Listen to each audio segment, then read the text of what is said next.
Hoje nós vamos tratar de um tema baseado em Números capítulo 16, versículo 1 até o versículo 14, que diz: a rebeldia que se disfarça de justiça. A rebeldia que se disfarça de justiça. Pergunte para a pessoa que está do seu lado: você é rebelde? Meu irmão e minha irmã? Você é rebelde, minha irmã e meu irmão? O tema é a rebeldia que se disfarça de justiça. Não sou rebelde, pastor, só sou justo. Só sou justo. Então a gente vai fazer a leitura de um texto, Números capítulo 16, versículo de número 1 até o versículo de número 14. Os irmãos que encontraram digam glórias a Deus. Aqueles que não, misericórdia, Senhor, a gente espera um pouquinho mais. Quem não tiver Bíblia, pega carona com o crente aí do seu lado. Não esqueçam, crente tem que ter Bíblia física, pessoal.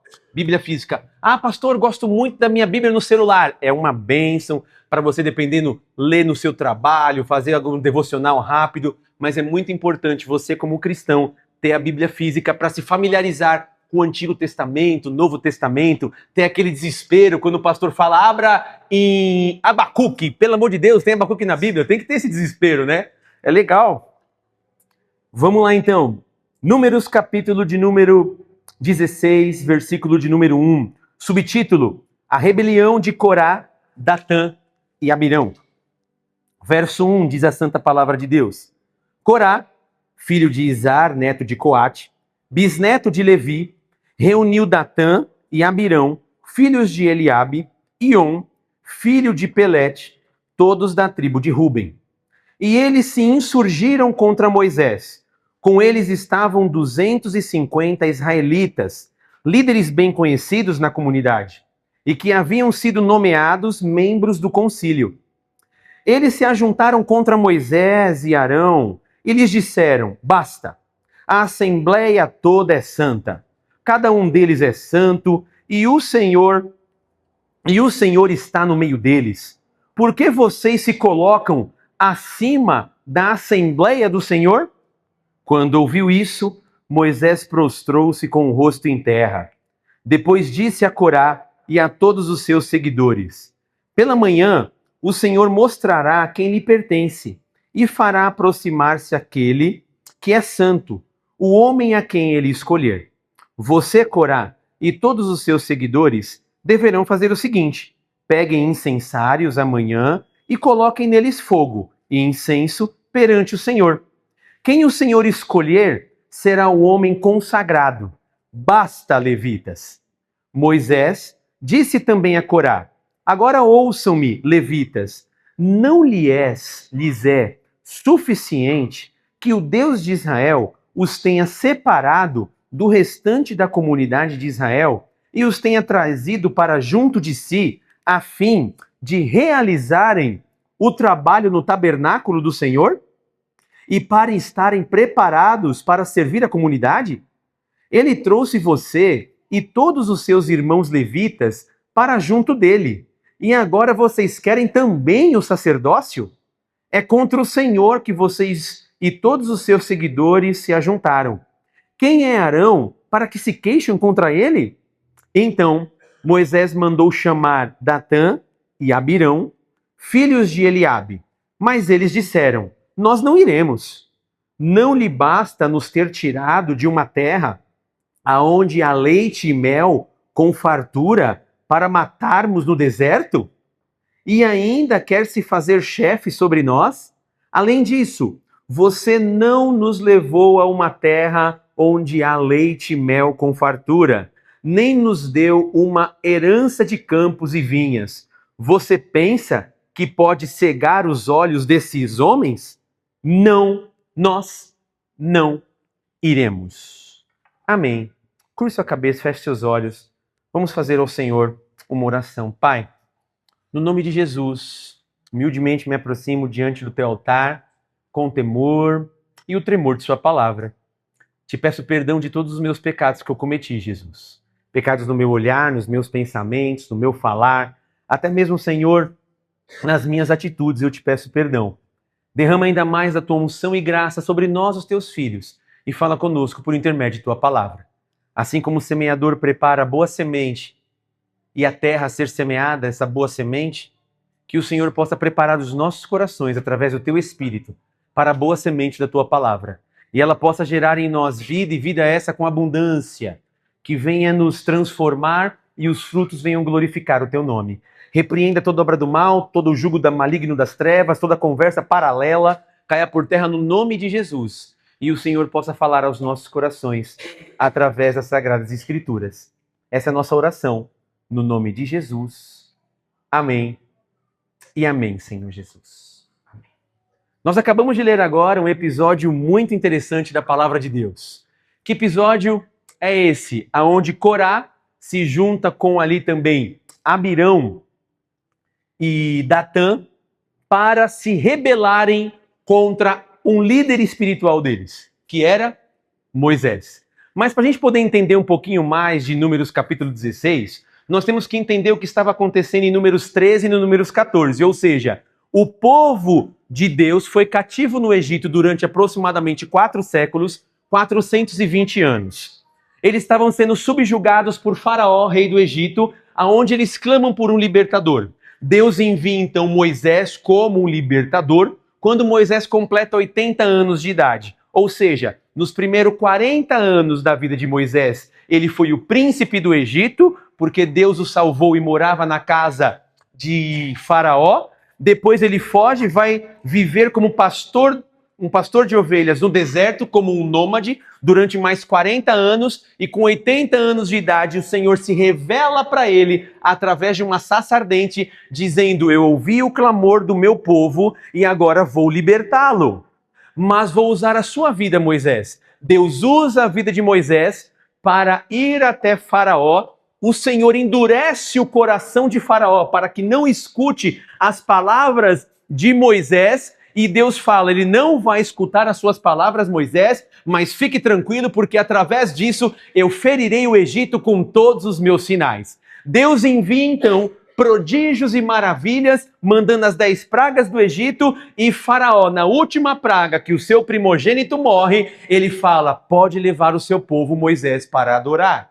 Moisés pega e começa um grande êxodo, por isso que a Bíblia depois sai de Gênesis e entra o êxodo, o maior êxodo da face da terra, mais de 2 milhões de pessoas, contabilizando só homens. Ou seja, ele está fazendo esse grande êxodo, vai até o Mar Vermelho se abre e Deus é glorificado com a morte de Faraó e os seus soldados. Com isso, o povo começa a fazer o quê? A andar no meio do deserto. Mas aproximadamente após 3 meses, eles chegam até a terra de Canaã.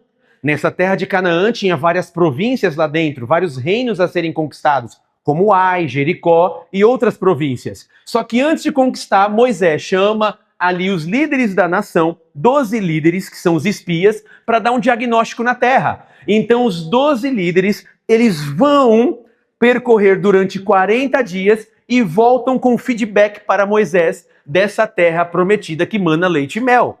E os 10 falam o seguinte: olha, Moisés, na verdade a terra é muito boa, a terra ela é bacana, mas ali a gente não pode ir. 10 esquecem da promessa de Deus e ficam mais focados com o seu olhar deturpado e transformado pelo medo, esquecendo que aquela terra era a promessa de Deus para a vida deles. Eles enxergaram mais as dificuldades que eles teriam que enfrentar do que o Deus que fez a promessa para eles. E o que acontece? 2 se levantam com um espírito diferente. Quais são eles? Josué e Caleb. Não, galera, vamos lá. Deus nos deu essa terra. Essa terra é nossa. É a promessa do Senhor para as nossas vidas. Vamos até Ele. Vamos avançar. O Senhor já nos entregou. O pessoal não gosta desse feedback, se junta e quase apedrejam eles. Deus dá então uma sentença para aquela geração. Porque vocês murmuraram e foram incrédulos e não acreditaram nas promessas, mas olharam muito mais as dificuldades, os 40 dias que vocês peregrinaram, olhando e espiando a terra, serão 40 anos que vocês estarão andando no deserto. Cada dia, 1 ano. Então vocês vão pegar 40 anos. Estavam na porta da terra prometida e começam a peregrinar.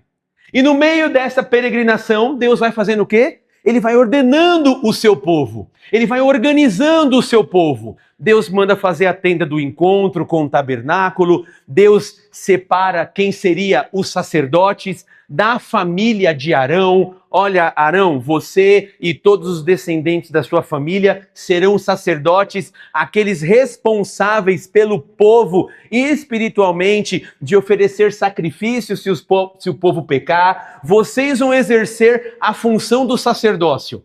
Outros exercerão a função de levitas. Os levitas não eram apenas aqueles que serviam no ministério de louvor, tocavam ou cantavam, não. Os levitas, eles eram responsáveis pela preparação de todo ritual ou culto do Antigo Testamento. Então, se o sacerdote ia fazer a propiciação dos pecados, tinha os utensílios, tinha as ferramentas, tinha os instrumentos que precisariam ser usados para a expiação do pecado, para a morte daquele cordeiro. E quem que fazia toda essa preparação? Os levitas. Ótimo. Então o povo começa a peregrinar com toda essa estrutura que Deus já está fazendo. E o que acontece? Tem um camarada chamado Corá, que junta com mais dois, Datã e Abirão, e ele fala o seguinte: o que Moisés está pensando que ele é? Ele está pensando que ele é líder sobre todo o povo, só ele que tem que dar ordem, só ele que tem que dar as diretrizes. Vamos lá falar. Aí eles se levantam contra Moisés e falam assim: Moisés, olha só as palavras. Olha só, o povo é santo, Moisés. O povo é santo. E o povo de Deus é santo, sim ou não? Sim, o povo de Deus, ele é um povo santo, separado por Deus. Pedro, lá na primeira carta de Pedro, vai trabalhar: vós sois sacerdócio real, povo eleito, nação santa, escolhida por Deus. É um povo santo por quê? É um povo perfeito? Não, mas é um povo separado por Deus. E olha o que ele começa a fazer. Olha a rebeldia travestida de justiça. O povo não é santo? Tá bom. As pessoas são santas, as pessoas também creem em Deus, as pessoas também fazem as coisas, certo? Então quem é que te colocou como líder sobre nós, como sacerdote sobre nós? Nós também queremos fazer as mesmas coisas que você faz. Mas para a gente entender um pouquinho mais dessa rebelião que estava se instaurando, vamos ver alguns personagens que são três. Primeiro personagem, Corá. Quem que era Corá? Corá, ele era um levita da família dos coatitas. Isso significa que ele tinha uma função extremamente importante no serviço do tabernáculo. Eles eram responsáveis por carregar todos os objetos sagrados para os cultos ao Senhor. Olha que interessante. Mas o sacerdócio pertencia a Arão e aos seus filhos, que foi uma designação dada por Deus. Vocês são levitas. Vocês vão fazer essa parte. Essa função de sacerdócio é para Arão e para a sua família. Corá começa a sua rebeldia, travestida de justiça, falando: mas todo mundo é servo de Deus. Mas esquece que ele estava indo contra uma coisa que Deus já tinha ordenado. Mas ele estava usando palavras santas, palavras aparentemente espirituais, para velar uma rebeldia dentro do seu coração. O problema de Corá não era a falta de função que ele tinha servindo ao Senhor. O problema de Corá era a insatisfação com a função que Deus tinha lhe dado. Eu já trabalho na obra do Senhor. Eu já trabalho no tabernáculo. Eu tenho uma importância relevante aqui dentro. Mas eu não quero só ser levita. Eu quero ser sacerdócio. Eu quero estar mais em evidência. Eu quero exercer a minha função. Por que só ele pode e eu não? Sendo que ele tem o mesmo Espírito Santo que eu. Se ele é servo tanto quanto eu. Por que ele pode e eu não? Se eu estou no mesmo grau, olha isso, aí começa a equiparação. Se eu estou no mesmo grau que ele. Mas esqueceu que quem tinha colocado e ordenado o sacerdócio foi Deus. Quando Corá se levanta contra Moisés e Arão, que eram os líderes, ele não está se levantando contra os próprios líderes, ele está se levantando quando ordenança dada por Deus. Olha, eles que vão fazer isso aqui, e vocês não vão fazer isso aqui. O outro personagem que a gente vê, Datã e Abirão. Quem que era Datã e Abirão? Eles eram da tribo de Ruben. Quem que era Ruben, pastor? Ruben era o primogênito de Jacó. Lembra dos patriarcas? Abraão, Isaac, Jacó. Primogênito de Jacó, Ruben. O mais usado por Deus foi José, do Egito. Mas Ruben, ele era o primogênito. Mas perdeu a sua posição de honra por causa do seu pecado. Aí, Datã e Abirão, eles simbolizam biblicamente um outro tipo de rebeldia. Qual que é esse tipo de rebeldia? É a rebeldia ressentida. É a rebeldia com ressentimento, que é aquela que interpreta o presente com amargura e reescreve o passado de uma maneira distorcida. Ou seja, eu olho o meu presente com amargura, olho o meu passado, distorço ele para que ele faça sentido para mim, me isentando dos meus erros e das minhas consequências das minhas ações. Ou seja, eu monto uma narrativa na minha mente que para mim faz sentido, porque eu não quero falar que o errado fui eu, ou que estou vivendo isso pelas minhas próprias atitudes, consequências e falas. Então eu distorço o passado, não faz sentido para mim mesmo. Aquela situação eu não errei, com aquela pessoa eu não errei, ou seja, eu crio uma narrativa na minha mente para que eu consiga viver o meu presente, mesmo vivendo esse presente com amargura. Datã e Abirão. Mas tem o terceiro personagem, 250 homens da comunidade que eram líderes também ali no meio do povo de Israel. Eles eram pessoas conhecidas, então isso aqui já nos deixa uma lição muito grande, que é posição não imuniza ninguém contra o orgulho espiritual. Posição não imuniza ninguém contra o orgulho espiritual. Eu era um líder. Eu estou vendo tudo o que está acontecendo, mas mesmo assim eu deixo o orgulho entrar dentro de mim. E o orgulho, uma vez que entra dentro de mim, tem a capacidade de me sequestrar e eu começo a diagnosticar as coisas que estão à minha volta com outro olhar. Ou seja, não mais com um olhar santo, não mais com um olhar de Deus. E com isso, a gente pode aprender algumas lições neste texto. Eu gostaria de trazer duas lições que eu acredito ser muito relevante e importante para as nossas vidas no dia de hoje. Primeira coisa que a gente aprende: a rebeldia se disfarça de justiça quando usa uma verdade para esconder uma intenção errada.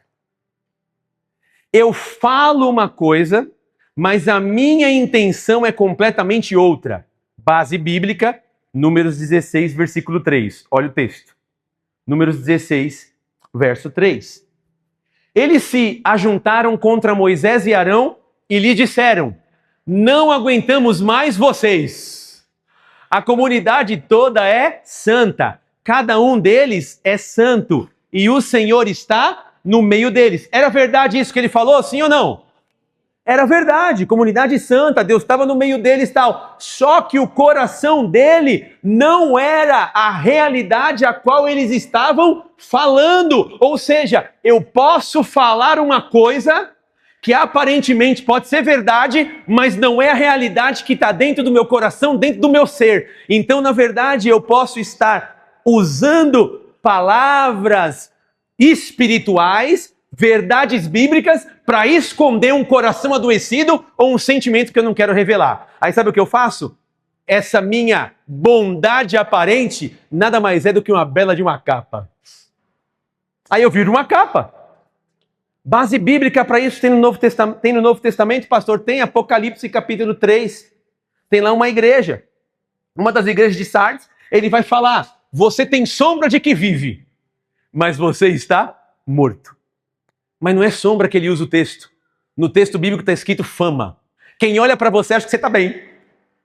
Quem olha para você acha que você é uma igreja pulsante. Quem olha para você, a igreja de Sardes, fala: nossa, que fama, fama de estar vivo. Mas Deus fala: ó, você olha esse diagnóstico, eu olho diferente. Você, na verdade, está morto. Nada mais é do que um sepulcro caiado. As pessoas olham para você e acham que você está bem, mas na verdade eu sei que você não está bem. E essa imagem que você projeta para os outros, para mim eu sei que é uma mentira. Então pare com isso, Renato, de viver uma mentira. Seja sincero com seus sentimentos. Não tô bem hoje, não tô bacana, tô num bad day, não estou legal, mas pare de se disfarçar e usar uma máscara sorrindo para todo mundo quando você não está bem. Fale para a pessoa que está do seu lado, você usa máscara, meu irmão e minha irmã? Você costuma usar máscara? Ih, pastor, você não sabe como eu uso no meu trabalho, como eu uso dentro da igreja, como eu uso dentro da minha família. Você não sabe, pastor. Então é um alerta pra gente. É um alerta. Porque essa rebeldia, muitas vezes, que nós temos, ela é travestida de justiça. Por quê? Porque a gente usa uma verdade para esconder uma intenção errada. Corá e seus aliados dizem a Moisés e Arão: toda a comunidade é santa. Essa frase, isoladamente, parece correta. Mas Deus havia chamado Israel para ser um povo santo. O problema não estava na frase, mas do uso que eles fizeram dela. Olha só, eles usam uma verdade espiritual para atacar uma ordem estabelecida por Deus. Quem falou que ia ser sacerdote? Deus, Arão. Ou seja, Corá, você não será sacerdote. Você é levita. Se contenta. Não me contento. Eu olho para Moisés com comparação. Aquilo que ele faz, eu consigo fazer também. Ele é santo, tem um Espírito Santo, eu também tenho um Espírito Santo. Eu posso exercer a mesma função que ele. Guarde isso. Guarde isso. Uma verdade usada por um coração errado pode se tornar um instrumento de mentira. Uma verdade usada com um coração errado, com intenções não sinceras, pode ser um instrumento de mentira.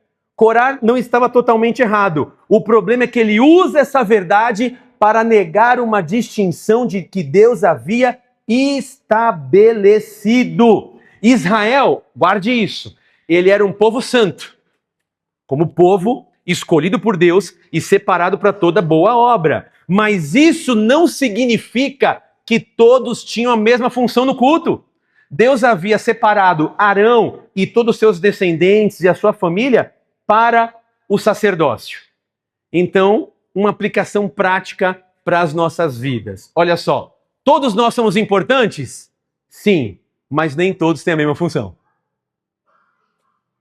Todos têm valor? Sim, mas nem todos têm o mesmo chamado.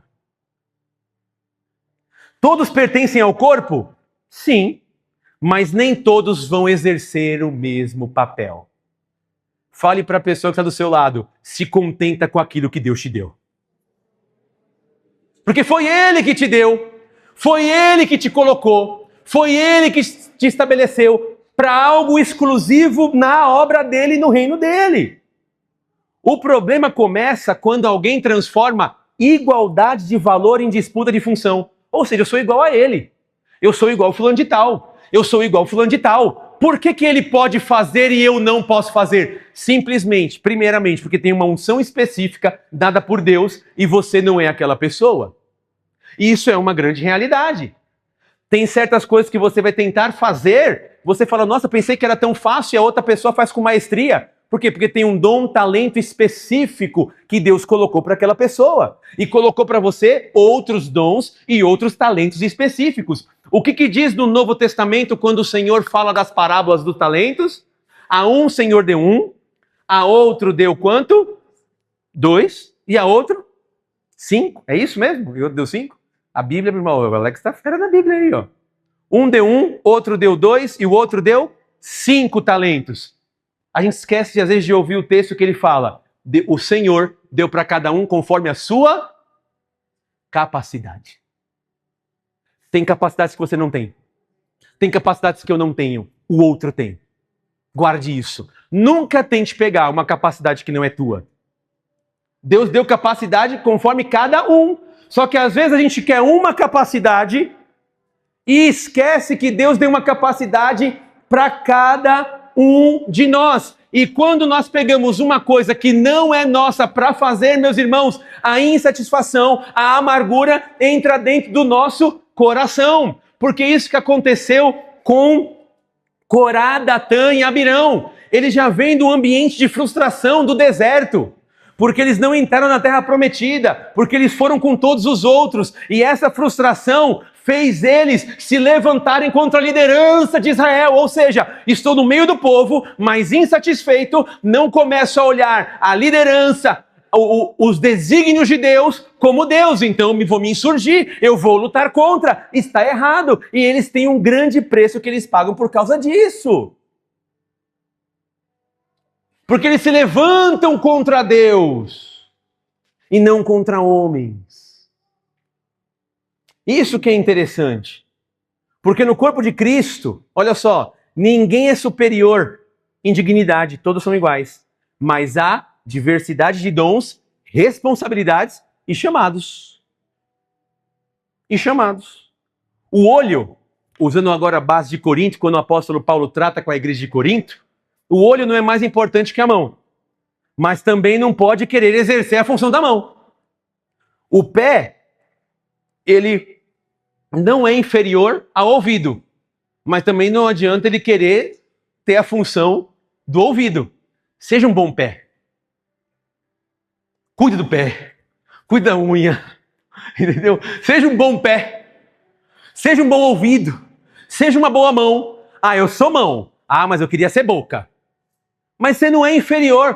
Todos no corpo de Cristo são importantes. Todas as funções dentro do corpo da eclésia, da igreja do Senhor, é importante, cada um na sua função. Pastor, então como fica essa disfunção e o corpo fica disfuncional? Quando eu começo a querer exercer uma função que não é minha. Por quê? Porque eu não tenho toda a capacidade ainda necessária para exercer essas funções. Irmãos, o mundo mente aí fora pra gente e a gente nem percebe. O que no mundo é? Você pode todas as coisas. Você pode tudo.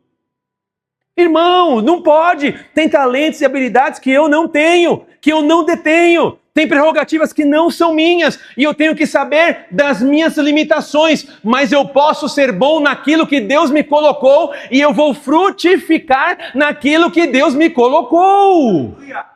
É isso. Eu não posso olhar para o outro. Nossa, o outro ali prega, o outro ali louva, o outro ali serve. Eu queria estar fazendo aquilo. Meu irmão, aquilo que Deus colocou para fazer é conforme a sua capacidade, conforme a sua competência, as suas habilidades, a sua técnica, o seu desenvolvimento. Então faça com maestria e com alegria e você verá a bênção de Deus sobre a sua vida em tudo que você vai fazer. José, quando ele estava no Egito, por que ele foi próspero sendo escravo de Potifar? Porque a bênção estava sobre ele. Tudo multiplicava. Na casa de um ímpio, de um pagão. Quando ele foi para a cadeia, não tem glória em cadeia. Tudo escuro, tudo sujo. Mas o Senhor fala que ele prosperou. Por quê? Na minha função, naquilo que eu posso fazer, eu vou fazer com maestria aquilo que eu posso fazer, e eu sei que o Senhor vai me abençoar e vai me prosperar, porque eu não quero ser o outro, não quero me comparar, não quero falar que sou melhor, não. Eu sou melhor naquilo que Deus mandou eu fazer. Posso sim me desenvolver, estudar, ganhar habilidades, entrar num processo de desenvolvimento pedagógico para que eu possa ter essa capacidade intelectual e cognitiva de analisar as coisas e melhorar os dons, habilidades e talentos que Deus já me deu, ou eu posso estagnar. Mas isso é uma iniciativa e prerrogativa daquele que Deus chamou. Então, nós temos que frutificar aonde? Dentro daquilo que Deus nos chamou. Aí o que eles fazem? Moisés, a comunidade toda é santa. Quem colocou você sobre líder? Moisés fala, o que vocês estão fazendo? Para com isso. É uma ordem dada por Deus. Foi Deus que mandou. Vou fazer o seguinte, eu vou orar por vocês. Quando ele vai orar, sabe o que acontece? O Senhor se manifesta para Moisés. Fala só assim, Depois lê o texto. Moisés, sai, vou fulminar. Vai que eu vou destruir o povo. Pelo amor de Deus, Senhor, segura a onda aí. Povo rebelde! Povo rebelde, Moisés, não dá mais para aguentar esse povo. Eles pensam que estão se levantando contra você, mas é contra mim que eles estão se levantando, Moisés. Eu que te coloquei como líder do povo, eu que separei Arão para o sacerdócio. Não aguenta, ele vai e intercede. Aí Moisés, olha o que Moisés faz. Vem cá, Corá, Datã e Abirão. Faz o seguinte, amanhã a gente vai então sacrificar ao Senhor. Olha só, vamos sacrificar ao Senhor. Quando vai sacrificar, os 250, junto com as suas famílias, peguem aí os incensários. Pessoal, quando era um culto, um ritual de sacrifício para propiciação de pecados no Antigo Testamento, era só função sacerdotal. Quem fazia isso que não era da função, o que acontece? Morria. Morria. Lembra quando estavam pegando a Arca da Aliança com Davi? Um escorregou, o outro cara falou, vai cair a Arca da Aliança, que é a presença de Deus, deixa eu segurar. O cara segurou, o que aconteceu com o cara? Morreu na hora, caiu duro. Quando o sumo sacerdote entrar, ele se santificava, tinha um processo de santificação, tinha toda uma edumentária, uma vestimenta para que ele pudesse entrar no Santo dos Santos. Nós sabemos disso, amarrava uma corda com sininhos aqui, ele tinha o colar das tribos de Israel e o pessoal ia entrando ali, segurando aquela corda. O sumo sacerdote entrava no lugar ali onde tinha a Arca da Aliança e a propiciação, na presença de Deus, degolava o cordeiro e começava a fazer a propiciação. Se ele entrasse em pecado, o sumo sacerdote podia entrar. Se ele já entrasse em pecado, caía duro na hora. Os outros que estavam lá de fora, vão pegar o corpo. Vamos lá pegar o corpo. Não, não pode pegar, porque se entrava, caía duro. O que o pessoal fazia? Puxava pela corda. O corpo do sumo sacerdote. Ou seja, olha o que Moisés fala. Se vocês estão falando que vocês podem exercer a mesma função, se vocês acham que vocês são tão bons e têm esta unção dada por Deus, pode pegar os incensários e pode entrar. Pode fazer. Ou seja, se Deus aprovar vocês, vocês vão viver. Mas e se Deus reprovasse? Morre. Ó Moisés. O líder abençoado, tá vendo? Isso que é um líder abençoado, né? Pode ir lá, pode fazer. Ah, não, então vou fazer. Aí o povo faz o quê? Não faz, não é tudo morrer. Porque Deus já sabia que era uma designação dada por Deus. Então o povo não vai lá. Aí Moisés fala, vocês não vão fazer? Pode ir lá, tal. Não. Quem é você? Chama Datã, aí Abirão, que eu vou conversar com eles. Vou nada. Eu vou lá falar com Moisés, já não basta o que ele fez com a gente lá no deserto, que a gente caminhou. Agora vamos para o segundo ponto, que a gente aprende. Que começa com Datã e Abirão. A rebeldia se disfarça de justiça quando transforma ingratidão em acusação. A rebeldia se disfarça de justiça quando transforma ingratidão em acusação. Números 16, versículo 12 a 14. Olha só o que diz o texto. Então Moisés mandou chamar Datã e Abirão, filhos de Eliabe. Eles, porém, disseram, nós não iremos. Não basta, eles começam. Não basta você, preste atenção nesse texto, nesse verso.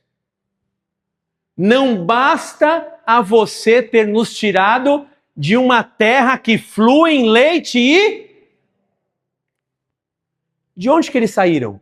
Só para entender, alguém lembra? Ah, foi do Egito? Ah, entendi. Então vamos lá, vamos continuar o texto. Não basta você ter nos tirado de uma terra que flui em leite e mel para matar-nos no deserto.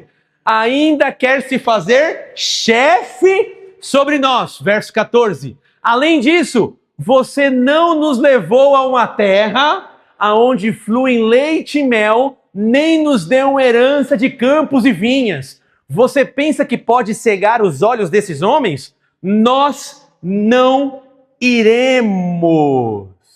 Olha só. Olha só. A rebeldia se disfarça de justiça quando transforma ingratidão em acusação. E olha que interessante. Ele chama o Egito de terra que mana leite e mel. Por quê?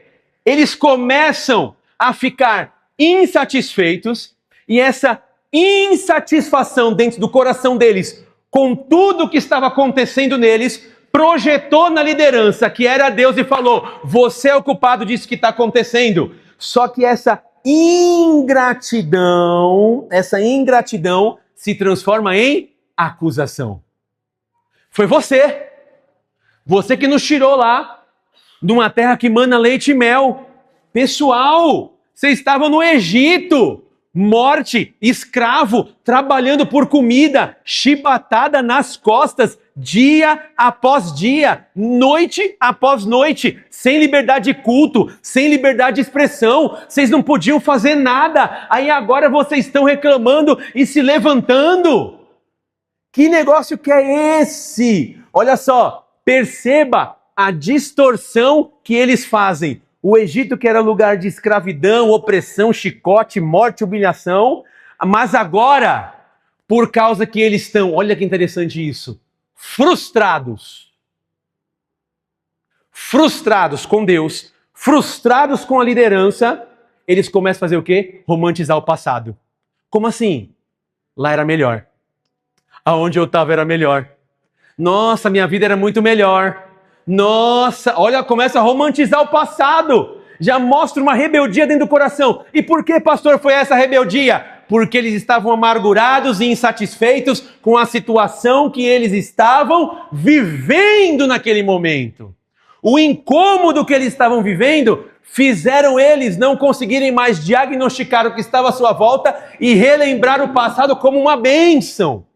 Imagina isso, meu irmão e minha irmã. Nós estamos vivendo aqui e achar que o passado é uma bênção. Imagina eu que saí das drogas, crack, pedra, fui para casa de recuperação, começo a me frustrar com o meu trabalho, com a igreja e com as coisas, eu falo, fora da igreja estava melhor, com aqueles meus amigos estava melhor, naquelas minhas festas está melhor. Está completamente errado e distorcida.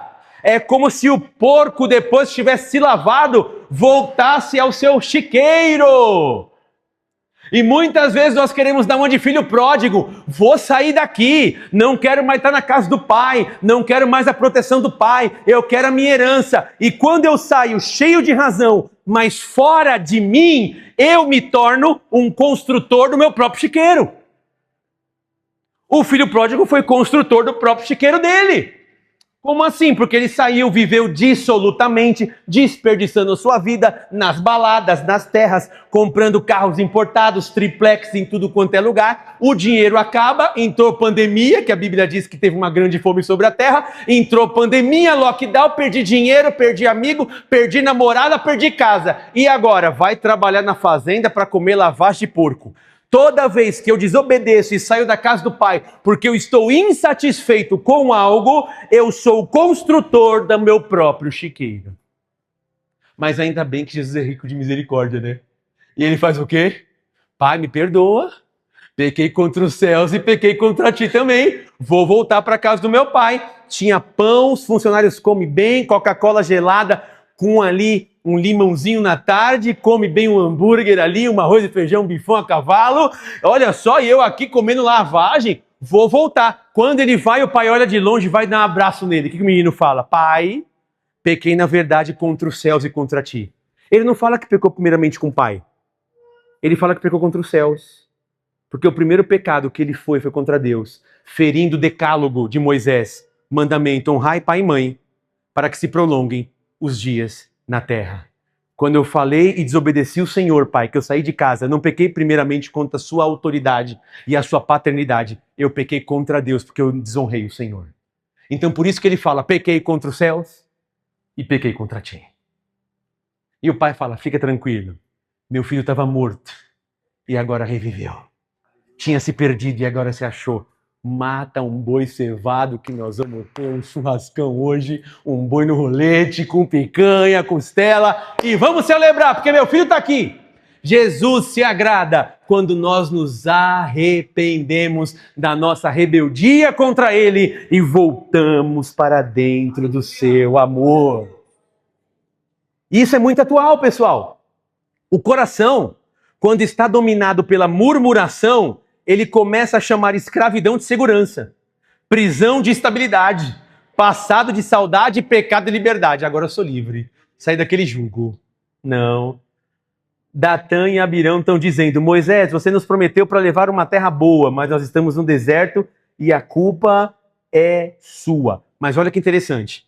Eles ignoram, Datã e Abirão, que a geração que estava no deserto, pela sua própria incredulidade.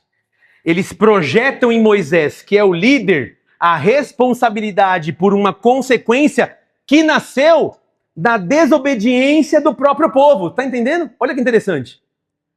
Eu tô vivendo isso aqui, o culpado é você, Moisés. É como se Moisés falasse: vocês que lá em número 13, imagina Moisés citando a Bíblia, não, acho que ele não citou, né? Foram vocês lá em números 13 e 14 que falou que não podia entrar na terra. Foram vocês que foram incrédulos. E Deus falou que vocês iam peregrinar no deserto. Vocês apenas estão comendo o fruto de suas próprias decisões. Só que na hora que você tomou a decisão, achava que ia ser legal. Agora que você está comendo o fruto, tá vendo que não é tão bacana. Aí você projeta em mim a sua insatisfação. Foi vocês que estão vivendo isso, pela desobediência. Eu queria entrar, porque foi a terra do Senhor. Ou seja, quando nós nos rebelamos através da amargura, meus irmãos, achando que é uma santidade, na verdade, a gente às vezes não quer assumir as consequências das nossas próprias escolhas. Estou sofrendo por quê? Porque eu fiz isso. Estou sofrendo porque eu escolhi mal, decidi mal, produzi o que não deveria produzir, falei o que não deveria falar, agi como não deveria. Tem que ser sincero, o errado fui eu. Eu gosto de usar um termo que é esse daqui, ó. Eu estou, mas você pode colocar para a sua vida. Eu estou exatamente aonde eu deveria estar. Como assim, pastor? Ou eu, do jeito que eu estou hoje, eu estou exatamente do jeito que eu deveria estar. Ou por quê?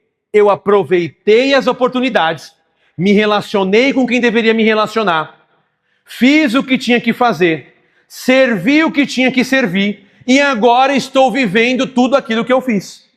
Ou eu perdi as oportunidades que me foram dadas, não me relacionei bem, não fiz o que deveria fazer, e agora estou vivendo isso que eu estou vivendo hoje. Ou seja, o bom ou o mal eu estou vivendo por consequência minha mesmo. Obviamente, o pecado que habita em mim sempre vai me inclinar para as obras da carne, que a carne milita contra o espírito e o espírito contra a carne. Eu falei semana que vem, mas não concluí. Quando nós somos libertos do poder do pecado, o Senhor nos liberta até dele mesmo. Como assim o Senhor nos liberta até dele mesmo? Porque ele falou o seguinte: agora você está liberto, Renato? Você não está liberto? Tô. Antes eu não conseguia estar liberto. Não, antes eu fumava, usava droga, crack, fazia tudo de errado, ia para as baladas da vida. Ótimo. Conseguia falar não? Não, porque o poder do pecado está em mim. O Senhor veio e me libertou, pegou meu coração com laços de amor, como Atos capítulo 9 com o apóstolo Paulo, sem opção. Saulo, por que me persegue? Toma aqui o meu amor, meu Deus do céu, porque eu não vim antes para o evangelho. Ótimo, Renato, agora você está livre, agora você pode falar não. Inclusive, você está livre, Renato, até mesmo de mim eu te liberto. Deus falando. Como assim? Porque eu só quero que você agora, liberto Renato, me sirva por amor. Eu não quero que você me sirva como escravo, mas eu quero que você queira estar na minha presença, porque agora você é livre. Não por obrigação. Não porque só você tem uma responsabilidade, mas eu quero que o amor que você tem por mim crie em seu coração a responsabilidade, o temor e a excelência que me é devida. Ou seja, se você faz com excelência, se você faz com amor, se você faz com dedicação, é porque tudo isso é fruto do amor que você tem por mim. E esse coração grato alegra ao Senhor. Mas às vezes a gente esquece que a gente não é tão bom assim. Pergunte para a pessoa que está do seu lado: você está vivendo hoje as consequências das suas escolhas, meus irmãos? Pergunta aí. Meu irmão, você está vivendo hoje a consequência das suas escolhas? Você escolheu, viu? É você que escolheu. Mas pastor, Deus pode transformar? Lógico que pode. Ele é expert em transformar tragédia em glória. Ele é expert em transformar momentos difíceis em momentos de alegria, paz e bonança. Ele é excelente para trazer vida aonde muitas vezes em áreas da nossa vida estão mortas. Hoje Jesus pode ressuscitar novamente seus sonhos. E esse pensamento de Corá nos leva a uma aplicação muito prática e séria. Muitas vezes, a rebeldia, muitas vezes nasce, guarde isso, a rebeldia muitas vezes nasce quando alguém não quer assumir as consequências das suas próprias escolhas. Quando eu não assumo as consequências das minhas próprias escolhas, eu já estou deixando um terreno fértil para a rebeldia. E como nós somos crentes, nós gostamos de usar palavras bonitas, né? Ah, isso aqui é justiça, isso aqui é temor, isso aqui é zelo. Tem que tomar um pouco de cuidado, porque a gente esquece, porque o povo estava vivendo aquilo que estava vivendo, porque se recusou de entrar na terra, o povo murmurou contra Deus, o povo preferiu ouvir a voz dos 10 espias incrédulos, mas agora o povo também acusa Moisés no deserto. E sabe o que acontece? O povo vai lá, Moisés fala, vem aqui, não vou. Lá a gente estava numa terra que manda leite e mel, Moisés, não vou subir nada. Então tá bom.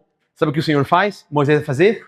O líder recebe aquela palavra, o que ele faz? Vou orar. Quando você recebe uma notícia ou uma palavra que não agradou o seu coração, você ora, irmão? Pergunte para a pessoa que está do seu lado, você ora quando você recebeu notícia ruim? Ou você já... não acredito que fizeram isso comigo. Mulher, preciso falar com você. Olha o que aconteceu. Marido, preciso falar com você. Você não vai acreditar o que fizeram aqui. É isso ou a gente vai orar? Moisés recebe essa palavra, sabe o que ele faz? Ele vai orar, ele e Arão. Senhor, lê o texto, muito engraçado. Senhor, Deus fala, Moisés sai, agora eu vou fulminar. Pode sair da frente, foi muito rebelde. Moisés, como tu tá aguentando essa galera aí, Moisés? Seja sincero, é só Jesus para aguentar a gente, né, irmão? Seja sincero. A gente é uma bênção. É só Jesus. Porque Deus já não estava mais aguentando. Vou fulminar, deixa eu matar. Deixa eu matar. Acabou. Não, Senhor, calma. Moisés falando para Deus e Arão, calma, Senhor, calma. A ira do Senhor, calma. O povo rebelde, fica tranquilo, é seu povo, é seu povo. É do Senhor, o Senhor tirou com fortes mãos. Aí morre aqui no deserto e aí? Tá bom, ele ora, intercede pelo povo. Então, quando tiver a notícia difícil, ore e interceda pelas pessoas. Aí, detalhe, tá bom. Aí Deus falou assim, tá bom, então agora você vai fazer então isso daqui, tá bom? Deu uma ordenança. Moisés falou o seguinte, galera, vocês tudo não se rebelaram aí? Sim, então, vamos lá. Na frente da tenda de Corá tinha saído, olha a sorte, no primeiro momento. Corá saiu, estava Datã e estava Abirão. Com quem? Olha só, diz o texto.